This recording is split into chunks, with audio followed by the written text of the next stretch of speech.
अस्सलाम वालेकुम। आज हम बात कर रहे हैं प्रोटीन सिंथेसिस इनहिबिशन की।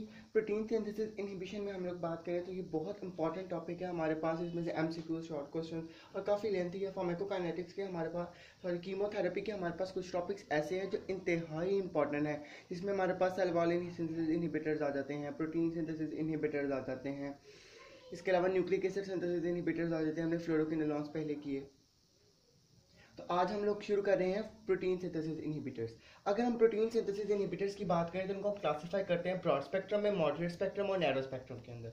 इस वीडियो के अंदर मैं जनरल आपको तमाम प्रोटीन सिंथेसिस इनहिबिटर्स के मैकेनिज्म ऑफ एक्शन बता दूंगा। बाकी वीडियोस में हम सिर्फ उनके pharmacokinetic, adverse effect, clinical uses, antibacterial spectrum, इन सब चीज़ों को ही कवर करेंगे। मैकेनिज्म ऑफ एक्शन फिर मैं नहीं बताऊंगा।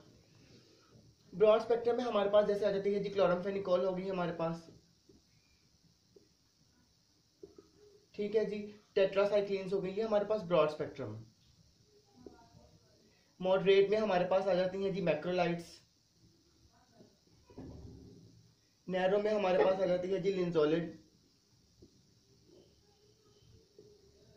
तो ये हमारे पास एक छोटी सी क्लासिफिकेशन है। क्लासिफिकेशन आपसे कोई भी नहीं पूछेगा पेपर में, ना शॉर्ट क्वेश्चन में, ना एमसीक्यू में जी कि क्लासिफिकेशन बताएं इनकी। लेकिन फिर भी पता होना चाहिए था कि एक दो दो ड्रग्स का हमें कि हमारे पास ये सब कुछ क्या हो रहा है। एक क्वेश्चन है हमारे पास कि हमारे पास प्रोटीन सिंथेसिस तो इंसानों के अंदर भी हो रही है, हमारे अंदर भी हो रही है। फिर जो हम ये ड्रग्स यूज़ कर रहे हैं, ये हमारे अंदर प्रोटीन सिंथेसिस को इनहिबिट क्यों नहीं कर रहे? तो आपने इस चीज़ को याद रखना है। आपको पता भी है कि हमारे अंदर जो राइबोसोम है बेसिकली वो है 80S, और बैक्टीरिया में जो राइबोसोम है वो हमारे पास है जी 70S। दैट इज वाई वो ड्रग्स जो हैं वो सिर्फ 70S पे ही एक्ट करती हैं, वो 80S पे एक्ट करती ही नहीं। लेकिन हमारे ह्यूमन सेल्स की जो माइटोकॉन्ड्रिया है, माइटोकॉन्ड्रिया के अंदर जो हमारे पास राइबोसोम है वो हमारे पास है 70S। तो ये समवट माइटोकॉन्ड्रिया के अंदर प्रोटीन सिंथेसिस को इनहिबिट कर देती हैं, लेकिन ये इतना खास इफेक्ट नहीं है, माइटोकॉन्ड्रिया तक जाती नहीं है। ये तीन चार बातें थी जिनका आपको पता होना जरूरी था। अगर हम लोग थोड़ा सा बात करें कि जी प्रोटीन सिंथेसिस के इनहिबिशन के मैकेनिज्म की, तो उससे पहले मैं एक दो मिनट में आपको प्रोटीन सिंथेसिस का मैकेनिज्म बता दूं मोटा मोटा सा, एक दो मिनट में। तो ये मेरे पास, आप लोगों को पता है कि जी ये मेरे पास लार्जर सब यूनिट है और ये है जी मेरे पास स्मॉलर सब यूनिट। वैसे तो आमतौर पे ये दोनों सब यूनिट जो है सेपरेट प्रेजेंट होते हैं साइटोप्लाज्म के अंदर। बैक्टीरिया के जरूरत के तहत ये आपस में जुड़ जाते हैं, ठीक है। अब इसके ऊपर हमें पता है कि बाइंडिंग साइट होती है, इनिशिएशन बाइंडिंग साइट होती है, ये पेप्टाइड साइट होती है और ये एग्जिट साइट होती है हमारे पास।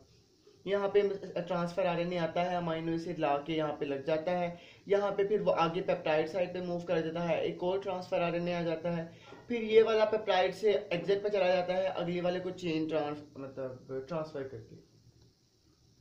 अब हमारे पास एक टेम्पलेट होता है, हम सबको पता है इस चीज़ का। टेम्पलेट हमारे पास क्या है जी? Messenger RNA. मैसेंजर आरएनए हमारे पास आता है, तो ये यहाँ पे मेरे पास मैसेंजर आरएनए लगा हुआ है। मैसेंजर आरएनए के ऊपर होते हैं जी कोडान्स।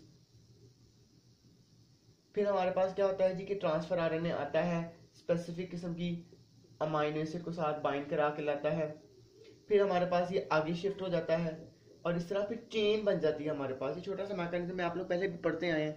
तो हमारे पास जो ड्रग्स हैं वो इन बेसिक मैकेनिज्म्स को ब्लॉक करती है। कोई ट्रांसफर आरएनए को नहीं लगने देगी, कोई ट्रांसफर आरएनए को निकलने नहीं देगी, कोई पेप्टाइड चेन को तोड़ देगी, कोई मैसेंजर आरएनए को नहीं लगने देगी। तो ये हमारे पास छोटे छोटे मैकेनिज्म है जिनके थ्रू हमारे पास सारा काम हो रहा होता है। अब अगर हम लोग ड्रग्स की बात करें तो पहले बात कर लेते हैं जी हम लोग क्लोरामफेनिकोल की।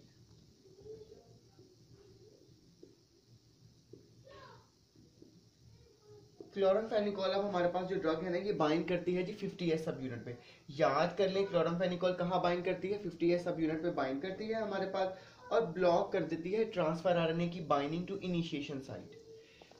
हमारे पास क्लोरामफेनिकोल क्या करती है? बाइंड करती है 50S सब यूनिट के साथ और इनहिबिट कर देती है ट्रांसफर आरएनए की बाइंडिंग इनिशिएशन साइट के साथ। जब ये इनिशिएशन बाइंड के साथ साइट के साथ जुड़ेगा ही नहीं, तो फॉर एग्जाम्पल मेरे पास एक आगे ट्रांसफर आरएनए पड़ा हुआ है, इसके साथ पेप्टाइड चेन बनी हुई है।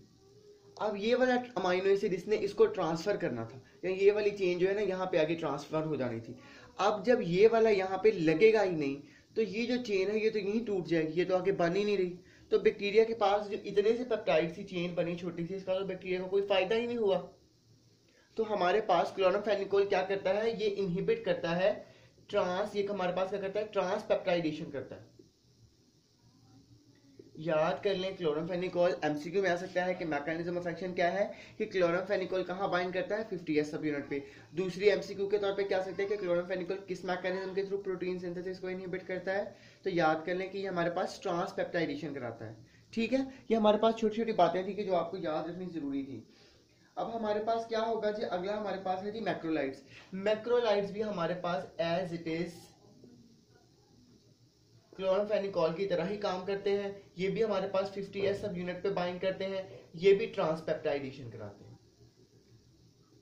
ठीक है जी। इसके बाद अगर हम लोग बात करें क्लिंडामाइसिन और क्लिथ्रोमाइसिन की, क्लिंडामाइसिन और टेलिथ्रोमाइसिन, तो ये भी हमारे पास क्या करती हैं जी 50s सब यूनिट पे बाइंड करती हैं, ट्रांसपेप्टाइडेशन को रोक देती हैं।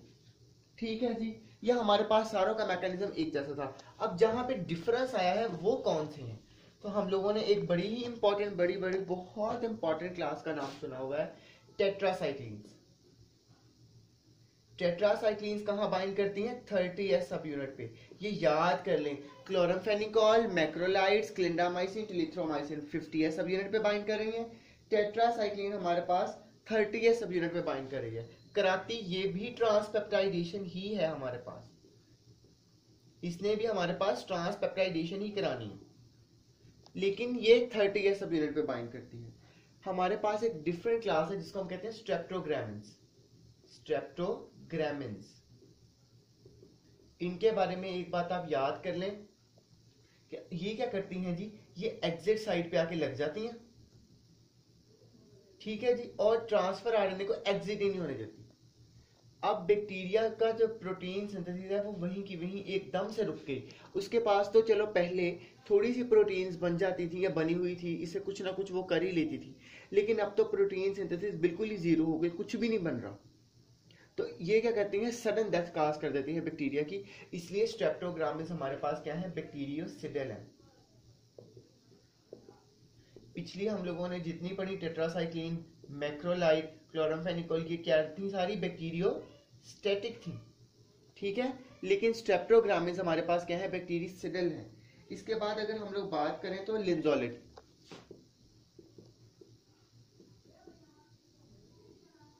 अगर हम लोग लिंजोलिड की बात करें तो लिंजोलिड हमारे पास क्या करती है, ये इनहिबिट करती है, इनिशिएशन कम्प्लेक्स नहीं बनने देती, इनिशिएशन कम्प्लेक्स को नहीं बनने देते। अब इनिशिएशन कम्प्लेक्स क्या है हमारे पास, इनिशिएशन साइट, उसके ऊपर हमारे पास मैसेंजर आरएनए लगा हो और हमारे पास क्या जी ट्रांसफर आरएनए लगा हो, तो ये मेरे पास एक इनिशिएशन कम्प्लेक्स बन जाता है। तो लिंजोलिड इसको बनने ही नहीं देती। ठीक है जी, लिंजोलिड ट्रांसफर आरएनए को लगने ही नहीं देती, यहाँ पे तो कम्प्लेक्स ही नहीं बनता, तो एंट्री को ब्लॉक कर देती है लिंजोलिड। याद रखना है ट्रांसफर आरएनए की एंट्री को कौन सी ड्रग ब्लॉक करती है, एमसीक्यू में आ सकता है, बहुत इंपॉर्टेंट है लिंजोलिड। ट्रांसफर आरएनए की एग्जिट को कौन ब्लॉक करता है, स्ट्रेप्टोग्रामिन्स। ट्रांसपेप्टाइडेशन 30s पे कौन कराता है, टेट्रासाइक्लिन्स। ठीक है, स्ट्रेप्टोग्रामिन्स हमारे पास एग्जिट को रोकते हैं और लिंजोलिड हमारे पास एंट्री को रोकती है, और इन सब का काम हमारे पास यही है कि इन्होंने प्रोटीन की सिंथेसिस को इनहिबिट करना है हमारे पास।